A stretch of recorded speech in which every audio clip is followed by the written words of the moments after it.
இவன் பேருதான் தன்மயன். இவன் இந்த உலகத்துல இருக்கிற மந்திர தந்திரங்கள கரைச்சு குடிச்சவன். அவன் கத்துக்கிட்ட மந்திரத்தை வச்சு அவனால தன்னுடைய மரணத்தை தள்ளி போடதான் முடியுது.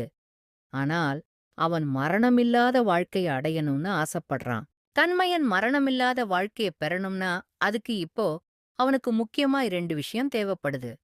ஒன்னு, முழு பௌர்ணமியில் பிறந்த தன்னுடைய முகத்தில் அதிசய மச்சம் கொண்ட தாயும் மகனும். மற்றொன்று, இந்த உலகத்திலேயே கிடைக்கப் பெறாத சிவலிங்கப்பூ. தன்மயனுக்கு அந்த அதிசய சிவலிங்கப்பூ எங்கு உள்ளது என்பது தெரியும். ஆனால் அதை மந்திரம் தந்திரம் தெரிந்த யாராலும் நெருங்க இயலாது. அதை எடுக்க அதிசய மச்சம் கொண்ட ஒருவனாலேயே முடியும். அதேபோன்று தனக்குத் தேவைப்படும் பௌர்ணமியில் பிறந்த அதிசய மச்சம் கொண்ட தாயும் மகனையும் தேடும் பணியைத் தான் அடிமையாக வைத்துள்ள காக்கையிடம் ஒப்படைத்தான் தன்மயன். எஜமானே எஜமானே முட்டாள் காகமே, எதுக்கு இப்படி அறக்க பறக்க பறந்து வர? எஜமானே, நான் கண்டுபிடிச்சிட்டேன். இப்படி என்ன நீ கண்டுபிடிச்ச? அதை சொல்லு. நீங்க என்கிட்ட சொன்ன மாதிரியே நான் அந்த அதிசய மச்சம் கொண்ட மகனையும் தாயையும் கண்டுபிடிச்சிட்டேன். இப்படியா? எங்க இருக்காங்க இப்ப அவங்க? இந்த நாட்டை ஒட்டி இருக்கிற கடுஞ்சுடல காட்டுல விறகு பொறுக்கிறாங்க. நீங்க சொன்ன மாதிரியே அவங்க 2 பேர் முகத்திலையும் ஒரு அதிசய மச்சம் இருக்கு.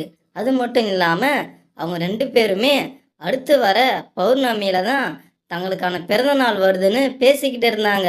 அது ஒரு அதிசய நிகழ்வுன்னு பேசினாங்க. இதனால் அவங்க பேசும்போது கேட்டேன் எஜமானே. காக்கையே, உன்னுடைய உயிர் தப்பிச்சிடுச்சு. நீ மட்டும் நான் சொன்ன வேலையை முடிக்காம இங்க வந்திருந்தனா உன்னை ஒரு பூச்சா மாத்தி இங்க இருக்கிற வவ்வாலுங்களுக்கு இறையா கொடுத்துருப்பேன். சரி, நீ இங்கவே இரு. நான் அந்த தாயும் மகனும் இருக்கிற இடத்துக்கு போய் அடுத்து என்ன பண்ணணுமோ அதை பண்றேன். சரி எஜமானே. இவங்க 2 பேரும் தான் தன்மயன் தேடிட்டு இருந்த அதிசய மச்சம் கொண்ட தாயும் மகனும் ஆவாங்க. தாயோட பேரு சத்தியவதி, மகனோட பேரு முத்தரசு. அம்மா, நீங்கள் இன்னைக்கு தயார் பண்ண உணவு அருமையா இருந்தது. உங்களுக்கு என்ன வேணும்னு சொல்லுங்க, அதை நான் இன்னைக்கே நிறைவேற்றிடுறேன். அப்படியா? நான் என்ன சொன்னாலும் நீ செய்வியா என்ன? அப்படின்னா எனக்கு இன்னைக்கே ஒரு மிகப்பெரிய மாளிகையை கட்டி கொடு பார்க்கலாம். இவ்வளோ பெருசா கேட்காதீங்கம்மா, ஏதாவது சின்னதா கேளுங்க. அப்படின்னா அம்மாக்கு ஒரு சின்னதா மாளிகை கட்டி கொடுப்பா. அது கவலைப்படாத முத்தரசு, நான் சும்மா தான் சொன்னேன். நீ இப்போ மாதிரி எப்பயும் சந்தோஷமா என் கூட இரு. அதுவே இந்த அம்மாவுக்கு போதும், வேற எதுவும் வேணாம்ப்பா. நீ இருக்கிற வரைக்கும் எனக்கு என்னம்மா கவலை? நீ இருக்கிற வரைக்கும் எனக்கு சந்தோஷத்துக்கு எந்த பஞ்சமும் இருக்காது.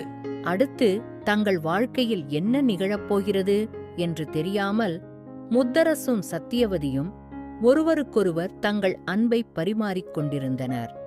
அதே சமயத்தில் அங்கு வந்து சேர்ந்தான் தன்மயன். அதிசய மச்சம் கொண்டவங்க 2 பேரையும் கண்டுபிடிக்கிறது எனக்கு இன்னும் அவ்வளோ கஷ்டமான வேலையா இல்லை. அடுத்து நான் என்னோட தவத்தை ஆரம்பிக்க வேண்டியதுதான் மிச்சம் இருக்கு. யார் நீ? நீ எதுக்கு எங்களை கண்டுபிடிக்கணும்? இதை தவங்கவன்னு வளர்ற. உனக்கு இப்போ என்ன வேணும்? ஒழுங்கா இங்கிருந்து போயிடு. நீ பேசுகிற விதமே சரியா இல்லை. உனக்கு நான் யாருன்னு தெளிவா விளக்கம் கொடுக்கறேன். ஆனா இங்க வைத்து அல்ல, என்னுடைய இடத்தில் வை என கூறி தன்னுடைய மந்திர சக்தியை பயன்படுத்தி இருவரையும் மயக்கமடையச் செய்து இருவரையும் தன்னுடைய இடத்திற்கு கொண்டு வந்தான் தன்மயன். சிறிது நேரத்திற்குப் பிறகு சத்தியவதியும் முத்தரசும் கண்விழ்த்து பார்த்தனர். அவர்களை சுற்றி மண்டை ஓடுகளும் பூஜை நடக்கும் இடமும் காளி தேவியின் சிலையும் இருப்பதை பார்த்து அச்சத்திற்கு உள்ளானார்கள். முத்தரசு, எனக்கு இதெல்லாம் பார்க்க ரொம்ப பயமா இருக்குப்பா. என் மனசுக்கு இதெல்லாம் சரின்னு படல. முதல்ல நம்ம இங்கிருந்து தப்பிச்சாகணும். அம்மா, நீ எதுக்கும் பயப்படாத. நான் தான் கூட இருக்கேன்ல, நான் பார்த்துக்கிறேன். நீ பார்த்துப்பியா? உன்னால என்ன பண்ண முடியும்னு நினைக்கிற? நீயா? உனக்கு எவ்வளோ தைரியந்தா என்னையும் எங்கள் அம்மாவையும் இங்கே கடத்திட்டு வந்திருப்ப. ஒழுங்கா எங்களை இங்கேருந்து விட்டுரு, இல்லைனா இதுக்கான தண்டனை நீ கண்டிப்பாக அனுபவிப்ப. உனக்கு எவ்வளோ துணிச்சல் இருந்தா என்கிட்ட இவ்வளோ திமிரா பேசுவ? இதுக்கான தண்டனை நீ இப்பவே அனுபவிப்ப. முத்தரசு, அம்மா இல்லை, எங்கள் அம்மாவை தயவு செஞ்சு விட்டுரு. உனக்கு என்னதான் வேணும்? ஏன் இப்படி பண்ணுற? உனக்கு எது வேணும்னாலும் சொல்லு, அதை எடுத்துக்கோ. எங்கள் அம்மாவை தயவு செஞ்சு விட்டுரு. என் உயிர் வேணும்னாலும் சரி, நான் கொடுக்குறேன். ஆனால் எங்கள் அம்மாவை திரும்ப பழைய நிலைமைக்கு மாற்றிடு. உன்னை நான் கெஞ்சி கேட்குறேன். எனக்கும் இதுதான் தேவை. ஆனா இப்போ உன்னோட உயிர் எனக்கு தேவைப்படாது. எனக்கு உன்னால ஒரு காரியம் ஆகணும். என்னாலயா? என்னால என்ன காரியம் ஆகணும்? இந்த உலகத்திலேயும் கிடைக்கப்பெறாத ஒரு அதிசய பூ, சிவலிங்க பூ. அத நீ எனக்காக கொண்டு வரணும். சிவலிங்க பூவா? இது வரைக்கும் என் வாழ்க்கையில நான் அப்படி ஒரு பூவ பத்தி கேள்விப்பட்டதே இல்ல. ஆனா உங்ககிட்ட இருக்க மந்த சக்திய வச்சு நீங்க அந்த பூவ சுலபமா எடுக்கலாமே. எதுக்காக என்ன எடுக்க சொல்றீங்க? மந்திர தந்திர சக்திகள் தெரிந்த யாராலும் அந்த பூவை நெருங்க முடியாது. பௌர்ணமியில் பிறந்து அதிசய மச்சம் கொண்ட ஒன்னால் மட்டும்தான் அந்த பூவை எடுக்க முடியும். சரி, அந்த பூ எங்க இருக்குன்னு வழி சொல்லுங்க. நான் இப்பவே அந்த பூவ எடுத்துட்டு வந்து உங்ககிட்ட கொடுத்துட்டு எங்க அம்மாவ நான் கூப்பிட்டுட்டு இங்கிருந்து போறேன். நீ நினைக்கிற மாதிரி அந்த பூ ஒன்றும் சாதாரண இடத்துல இல்ல. அது ஒரு மாய இடத்துல மறைஞ்சிருக்கு. நான் என்னுடைய மந்திர சக்தியை பயன்படுத்தி உன்னை அந்த இடத்துக்கு அனுப்புறேன். ஆனா அந்த இடத்துல நீ அந்த பூவை தேடி தான் கண்டுபிடிக்கணும். சரி, என்னை இப்பவே அங்க அனுப்புங்க. அவசரப்படாத. நான் சொல்றத முழுசா கேளு. நீ அந்த பூவை கண்டுபிடிச்சி என்கிட்ட கொண்டு வர உனக்கு ஒரு நிபந்தனை இருக்கு. நீ அடுத்து வர அமாவாசைக்குள்ள அந்த பூவை கண்டுபிடிச்சி என்கிட்ட கொண்டு வந்து ஒப்படைக்கணும். இல்லனா உன் தாயை இங்கவே அழிச்சிடுவேன். உன்னையும் சேர்த்து தான். இல்ல, அப்படி எதுவும் பண்ணிடாதீங்க. நான் எப்படியாவது கஷ்டப்பட்டு அந்த பூவ கண்டுபிடிச்சு உங்ககிட்ட கொண்டு வந்து ஒப்படைக்கிறேன். சரி, நீ போற இடத்த உன் உயிருக்கு ஏதாவது ஆபத்து வர வாய்ப்பு இருக்கு. இந்தா, இது ஒரு அதிசய வாள். இந்த வாள் நீ நினைக்கும் போது உன் கைக்கு வந்து சேரும். உனக்கு ஏதாவது ஆபத்து வந்தா இந்த வாளை வச்சு நீ உன்னை தற்காத்துக்கலாம். அந்த சிவலிங்க பூவை நீ கண்டுபிடிச்சு எடுத்ததுக்கு அப்புறம் தன்மையன்ற என்னோட பேரை 3 தடவை உச்சரி. நீ அங்கிருந்து என்னோட இடத்துக்கு வந்து சேருவ.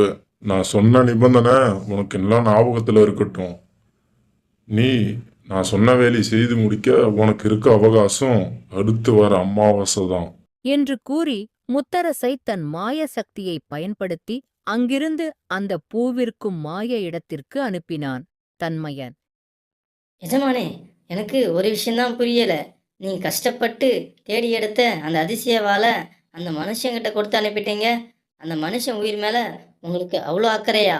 முட்டாள் காகமே, நான் அடுத்த அமாவாசை வரைக்கும் காளி தேவியை நோக்கி கடுந்தவத்துல இருக்க போறேன். என்னோட தவம் முடிஞ்சதுக்கு அப்புறம் அந்த பையனையும் அவனுடைய தாயையும் காளி தேவிக்கு நரபலி கொடுத்து அவன் கொண்டு வர அதிசய பூவை வச்சு பூஜை பண்ணா எனக்கு சாகா வரம் கிடைக்கும். அதுக்கு அந்த பையன் உயிரோட இருக்கணும். அதனாலதான் நான் கஷ்டப்பட்டு தேடி எடுத்த அதிசய வாளை கொடுத்து அனுப்பினேன். எஜமானே, அந்த பையன் அந்த பூவை கண்டுபிடிச்சி கொண்டு வருவான்னு உங்களுக்கு நம்பிக்கை இருக்கா? கண்டிப்பா கொண்டு வருவான். அவன் தாய் மேல அளவில்லா அன்பு வச்சிருக்கான். அவன் தாயை காப்பாத்த அவன் என்ன வேணும்னாலும் பண்ணுவான். அந்த பையன் அந்த அதிசய பூவை கொண்டு வந்ததுக்கு அப்புறம் நான் சிரஞ்சீவியா மாறுறத யாராலையும் தடுக்க முடியாது. அதுக்கப்புறம் இந்த மொத்த உலகமும் என்னோட காலுக்கடியில தான்.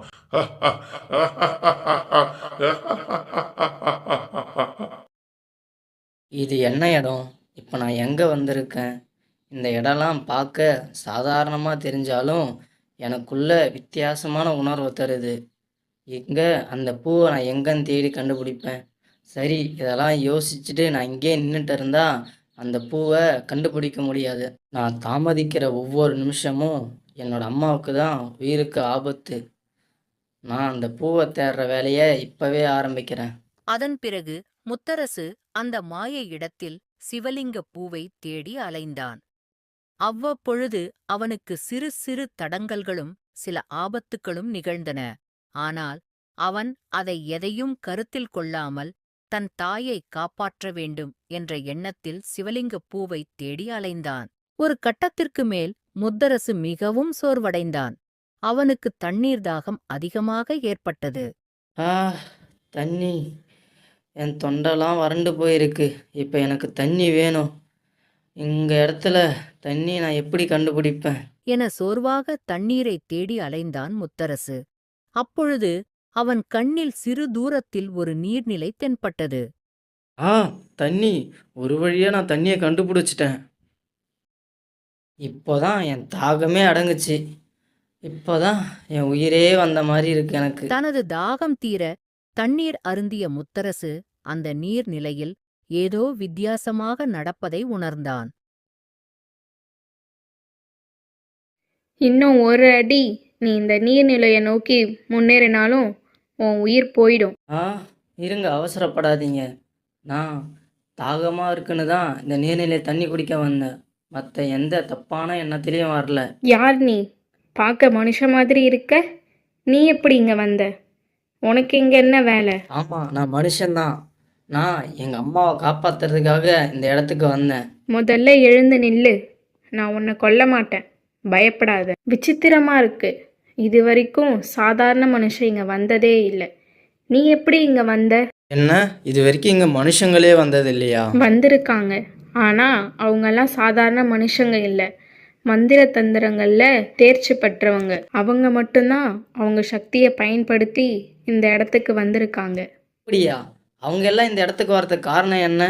இவங்கெல்லாம் இந்த இடத்துக்கு வந்த காரணத்தை விடு. நீ எதுக்கு இங்க வந்த? அதை சொல்லு. அம்மா, நான் சிவலிங்க பூவை தேடி தான் வந்தேன். அந்த பூ எங்கே இருக்குன்னு உங்களுக்கு தெரிஞ்சா கொஞ்சம் சொல்லுங்க. அப்பதான் என்னோட தாயை என்னால் காப்பாற்ற முடியும். இப்போதான் எனக்கு விஷயமே புரியுது. இங்க வந்த மந்திரவாதிங்கெல்லாம் அவங்களோட பேராசையால அவங்க உயிரை விட்டுட்டாங்க. ஆனா ஏதோ ஒரு புத்திசாலியான மந்திரவாதி தான் அவன் உயிரை விடாம சிவலிங்க பூவை எடுக்கிற வழியை கண்டுபிடிச்சிருக்கான். அதனால தான் அவன் உன்னை இங்க அனுப்பி வச்சிருக்கான். நீ தேடி வந்த பூ வேற எங்கேயும் இல்லை, இங்க தான் இருக்கு. எங்கயா? எங்கனா? எங்க? இதுதான் நீ தேடி வந்த அற்புத சக்தி வாய்ந்த சிவலிங்க பூ. சிவலிங்க பூவை பார்த்தவுடன் முத்தரசு மிகவும் சந்தோஷப்பட்டான். எப்படியாவது சிவலிங்க பூவை எடுத்துச் சென்று தன் மயனிடம் கொடுத்து தன் தாயை காப்பாற்றிவிடலாம் என நினைத்தான். ஆனால் அதன் பிறகு நாக இளவரசி கூறியது முத்தரசுக்கு மிகப்பெரிய அதிர்ச்சியை ஏற்படுத்தியது. முத்தரசு சிவலிங்க பூவை எடுத்து தன்னுடைய தாயை காப்பாத்தினானா இல்லையா அப்படிங்கறத அடுத்து வர்ற பகுதியில பார்க்கலாம். அது வரைக்கும் இந்த வீடியோவை எல்லாருக்கும் ஷேர் பண்ணுங்க. நம்ம சேனல் சப்ஸ்கிரைப் பண்ண மறந்துடாதீங்க.